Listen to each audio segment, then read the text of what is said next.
Hello everybody, it's that time of year again. It's leftover season. As I'm filming this is actually Thanksgiving Day, so happy Thanksgiving to all you Americans that celebrate Thanksgiving with us. Those of you that aren't American, happy Thursday. Okay, so with this time of year, you usually have a lot of leftovers when it comes to not only your meal, but to some of your outdoor decor or even what's left over your garden.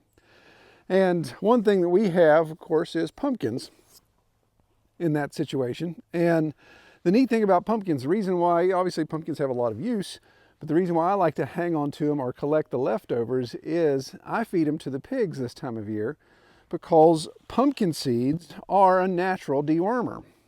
Now you might be thinking, oh, wait a minute, Troy, are you sure about that? I believe I read somewhere where that has been debunked.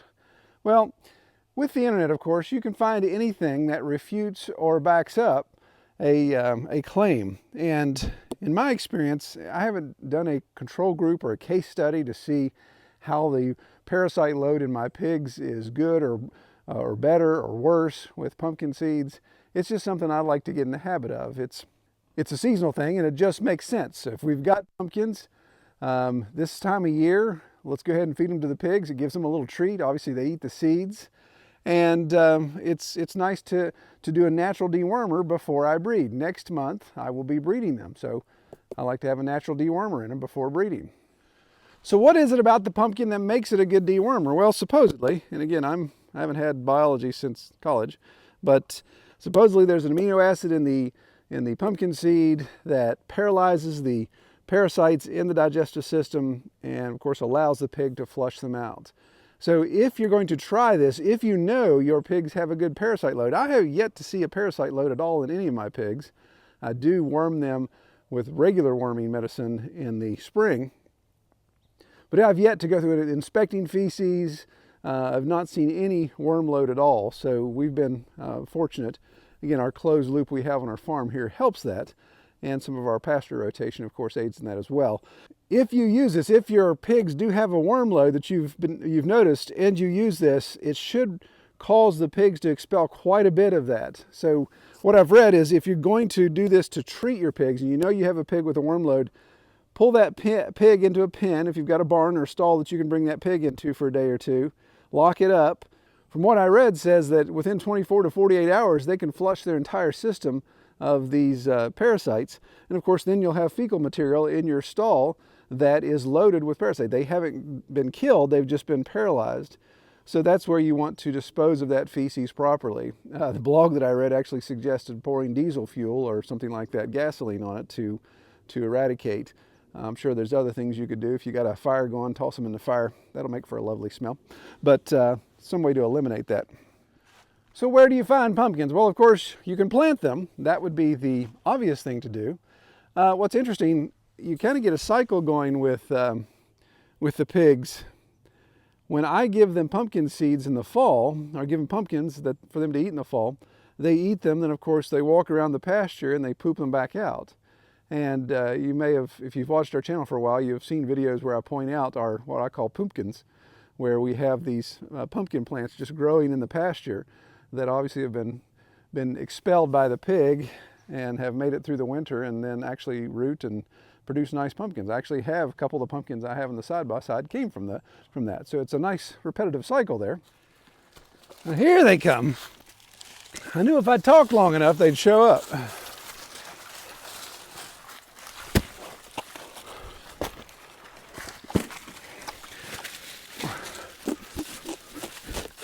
Have some pumpkin flesh, piggies. I've got muddy. So it's interesting too with the repetitive cycle I get some odd gourds or pumpkins. We have, again, you don't know what cross-pollinated the pumpkin that you get. So when they poop it back out and it grows next year, you get some odd collections there. So let them enjoy all that. So if you don't grow your own pumpkins, excuse me, may I wipe this mud on you? Feed some more before we get a riot on our hands here. Here you go, love.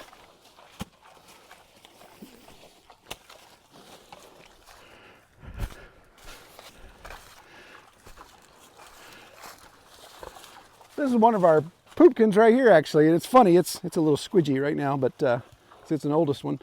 But the piglets, when they were in this pasture where this was growing, they go through and they take little bites off of it. They never killed it, but they scarred the heck out of it. It's one of the most god-awful looking pumpkins I've ever seen. But it still is applicable.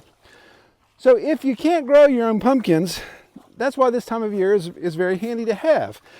You'll find that as people are winding down with their fall decorations, that's one thing they want to get rid of. So there can be pumpkins laying out by the trash. There could be people bringing you pumpkins if they know you want them. So I usually just put a little feeler out on Facebook. Hey, save your pumpkins. As long as they're not full of candle wax or you've been spray painted or anything like that for Halloween, then I'll take them and feed them to my pigs. What's interesting, if you just go around and look too, sometimes you can find them sitting on the curb or by their mailbox or people getting rid of them. But I've discovered you really get good ones if you go closer to the house. Like if you go up one house, a stack of hay bales with pumpkins just displayed all over it. Man, I just grabbed every single one of those. Those work great. And you can go up to the front porch. Sometimes there'll be pumpkins just sitting right there on the front porch. Perfect shape. Haven't rotted, haven't broken down at all. Those you can just grab and take off. So however you find your pumpkins, just grab a whole bunch of them and feed them to your pigs. So what about dosage? Can you overdose your pig on pumpkins? Well, I've discovered that a pig is pretty smart. And it's not going to eat, it's not going to founder itself like a horse would or whatever founders itself. Here's the biggie. So if you just put them out in the pasture and let them eat as they so desire, then they will do so. I like to bust them. It makes it easier for them to get into. But what I've read is the amino acid in the pumpkin seeds, we're talking tons and tons before it could have a negative effect on one of your pigs. Now, if you're dealing with smaller pigs, maybe, but again, in my experience, a pig's going to self-regulate on all that stuff. Easy, girls. Now, pumpkin isn't the only natural one. There's literally a lot of options out there, and we've tried a little bit of each. The one that I haven't tried yet is tobacco. Tobacco that is good. Just reading an article the other day where people just buy a small can of snuff and they dose. Go on, you little dip. They'll dose a small, just a pinch, an ounce of snuff into their pig's feed, and that also using it for dogs and other animals. Diatomaceous earth, garlic. There's quite a few others, but we like using the pumpkins. Again, pumpkins are free. They come to us pretty easily. So keep your eye out for pumpkins. Find a bunch of leftovers that you can, offer them to your girls or your guys, and use it as a natural warmer.